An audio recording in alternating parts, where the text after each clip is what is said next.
त्यानंतर बातमी राजकीय आखाड्यातून भाजपला टक्कर देण्यासाठी विरोधी पक्षांचा जोरदार शक्ती प्रदर्शन पाहायला मिळालं।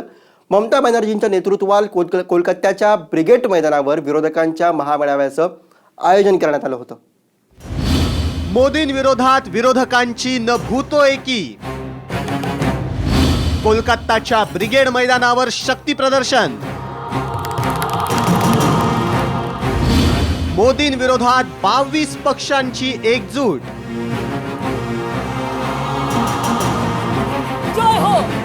कोलकात्यात मोदी विरोधकांची न भूतो अशी एकजूट पाहायला मिळाली। भाजपला टक्कर देण्यासाठी तृणमूल काँग्रेसच्या सुप्रीमो आणि पश्चिम बंगालच्या मुख्यमंत्री ममता बॅनर्जी यांनी भारतीय एकता सभा आयोजित केली होती। कोलकात्याच्या ब्रिगेड मैदानावर झालेल्या सभेत तब्बल 22 पक्षांनी हजेरी लावत विरोधकांची एकजूट दाखवली। यावेळी मोदी सरकारवर तुफान हल्लाबोल करण्यात आला। देश की जो महत्वपूर्ण संस्था काम करती है, इस पर हमला हो रहा है।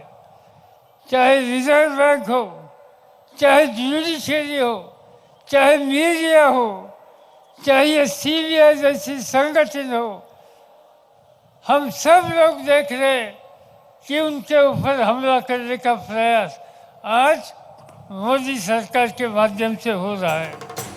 राष्ट्रवादी काँग्रेसचे नेते शरद पवार, नॅशनल कॉन्फरन्सचे नेते फारुख अब्दुल्ला, काँग्रेसचे नेते मल्लिकार्जुन खरगे, अभिषेक मनु सिंघवींसह अनेक दिग्गजांनी या कार्यक्रमाला हजेरी लावली होती। दिल्लीचे मुख्यमंत्री अरविंद केजरीवाल, कर्नाटकचे मुख्यमंत्री HD कुमारस्वामी, जम्मू काश्मीरचे माजी मुख्यमंत्री ओमर अब्दुल्ला, उत्तर प्रदेशचे माजी मुख्यमंत्री अखिलेश यादव, राष्ट्रीय जनता दलाचे नेते तेजस्वी यादव, द्रमुकचे प्रमुख MK स्टॅलिन, भाजपचे बंडखोर खासदार शत्रुघ्न सिन्हा, माजी केंद्रीय मंत्री अरुण शौरी, यशवंत सिन्हा देखील उपस्थित होते। याशिवाय राष्ट्रीय लोकदलाचे अजित सिंग, गुजरात मधील पाटीदार समाजाचा नेता हार्दिक पटेल आणि दलित नेता जिग्नेश मेवानी देखील मेळाव्याला हजर होते।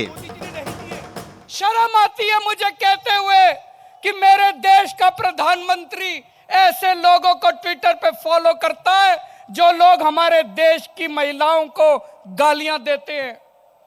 आज इस देश के दलित दुखी हैं, पूरे देश के दलितों के ऊपर अत्याचार हो रहा है। जगह जगह दलितों को मॉब लिंचिंग में मारा जा रहा है।